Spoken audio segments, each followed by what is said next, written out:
안녕하세요. 자연을 닮은 사람들이 세상 사는 이야기 자담세무에게 소희경세무사입니다.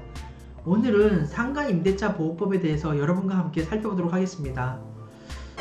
첫 번째, 상가임대차 보호법의 적용 대상입니다.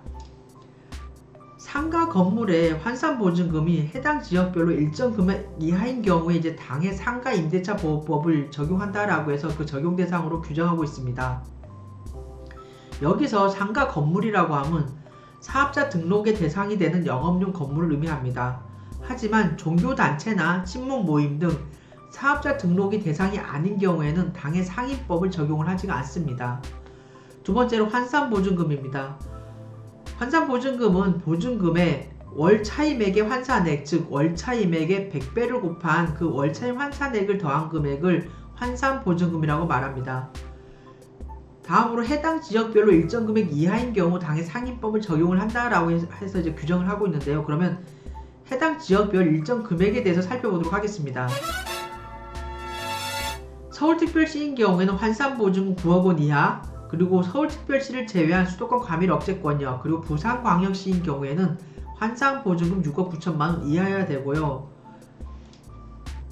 수도권 과밀 억제권역과 군지역, 부산광역시를 제외한 광역시, 안산, 용인, 김포, 광주, 세종특별자치, 파주시, 화성시인 경우에는 환산보증금이 5억 4천만 원 이하, 그리고 그 밖의 지역인 경우에는 당해 환산보증금이 3억 7천만 원 이하인 경우에 당해 상인법을 적용을 할 수가 있습니다. 그럼 상가임대차 보호법에서 그럼 규정하고 있는 우리 임차인이 보호받는 사항에 대해서 살펴볼 텐데요. 크게 네 가지로 구분을 해볼 수가 있습니다. 첫 번째, 대항력입니다. 대항력이란 건물의 소유권이 제3자에게 이전되는 경우에도 임차인이 건물을 인도받고 사업자 등록을 하면은 다음 날부터 제3자에게 대항할 수 있는 권리가 발생을 하는데요. 이러한 권리를 일컬어서 대항력이라고 합니다. 두 번째, 우선 변제권입니다. 건물을 인도받아서 사업자 등록을 하고 확정 일자를 받은 임차인은 해당 건물이 경매나 공매 시에 그 임차 건물이 환가 대금에서 다른 후순위 권리자보다 당해 임차인이 우선하여 변제받을 수 있는 권리가 발생을 하는데요. 이러한 권리를 일컬어서 우선 변제권이라고 합니다. 세 번째로 상인법에서 임차인이 보호받을 수 있는 권리, 계약갱신 요구권이 있습니다. 최초 임대차 기간을 포함한 전체 임대차 기간이 10년을 초과하지 않는 범위에서 임차인이 임대차 기간 만료 6개월 전부터 1개월 전까지 그 사이에 계약갱신을 요구할 수 있는 권리를 우리가 계약갱신 요구권이라고 합니다. 이때 법에서 규정한 일정한 사유에 해당되지 않는 경우에 임대인은 정당한 사유 없이 당해 임차인의 계약갱신 요구를 거절할 수가 없습니다. 하지만 임대인도 법에서 규정하고 있는 일정한 사유에 해당하는 경우에는 당해 임차인의 그 계약갱신 요구권을 거절할 수가 있는데요. 그 사유에 대해서 상인법에서는 8가지를 규정하고 있습니다. 첫 번째, 임차인이 3기의 차임액에 해당하는 금액에 이르도록 차임을 연체한 사실이 있는 경우. 두 번째, 임차인이 거짓이나 그 밖의 부정한 방법으로 임차한 경우. 세 번째, 서로 합의하여 임대인이 임차인에게 상당한 보상을 제공한 경우. 그리고 네 번째, 임차인이 임대인의 동의 없이 목적 건물의 전부 또는 일부를 전대한 경우. 다섯 번째, 임차인이 임차한 건물의 전부 또는 일부를 고의나 중대한 과실로 파손한 경우.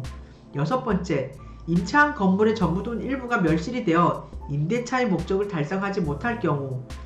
그리고 일곱 번째로 임대인이 이제 세 가지 사유에 해당하는 그 이유로 해서 목적 건물의 전부 또는 대부분을 철거하거나 재건축하기 위하여 목적 건물의 점유율을 회복할 필요가 있는 경우. 그 세 가지 사유가 첫 번째, 임대차 계약 체결 당시 공사 시기 및 소요 기간 등을 포함한 철거 또는 재건축 계획을 임차인에게 구체적으로 고지하고 그 계획에 따르는 경우.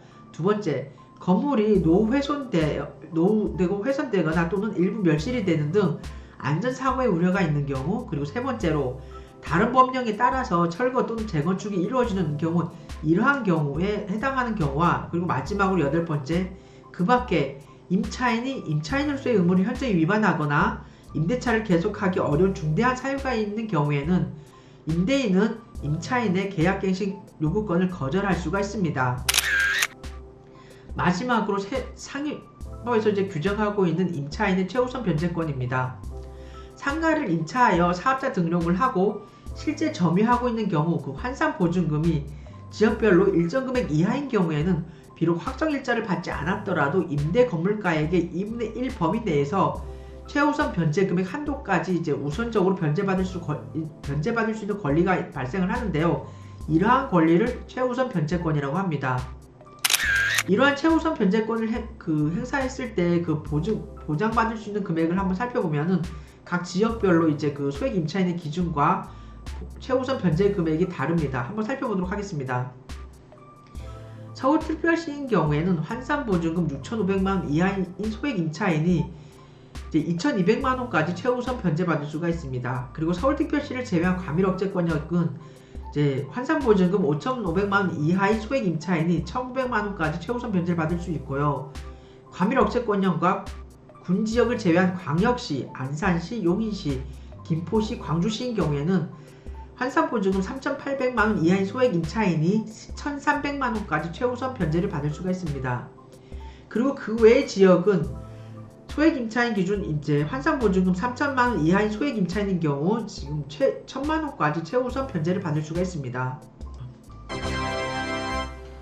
다음으로 확정일자의 신청 절차에 대해서 살펴보도록 하겠습니다. 새로 사업자 등록을 하는 임차인은 사업자 등록 신청서와 임대차 계약서 원본 그리고 본인의 신분증, 만약 대리인이 신청을 할 경우라면 위임장과 대리인의 신분증을 지참을 하시고, 구분 등기된 건물의 전부가 아닌 일부만을 임차할 경우에는 사업장 도면까지 첨부하셔가지고 상가 건물의 소재지 관할 세무서를 방문을 해서 확정일자를 신청을 하시면 되겠습니다. 그리고 만일 이미 사업자 등록을 한 임차인이라면은 확정일자 신청서, 임대차 계약이 변경된 경우에 사업자 등록 전전 신고서로 가름을 하고요. 임대차 계약서 원본, 본인의 신분증, 대리인이 신청할 경우에는 위임장과 대리인의 신분증, 그리고 구분 등기된 건물의 일부만을 임차할 경우에는 사업장 도면까지 첨부하셔가지고 상가 건물의 소재지 관할 세무서 민원봉사실을 방문해서 확정일자를 신청해서 부여받으면 되겠습니다. 이상해서 오늘은 상가 임대차 보호법에 대해서 여러분과 함께 살펴보았는데요. 이상의 내용이 여러분에게 도움이 되었으면 좋겠습니다. 감사합니다. 다음에 뵙겠습니다.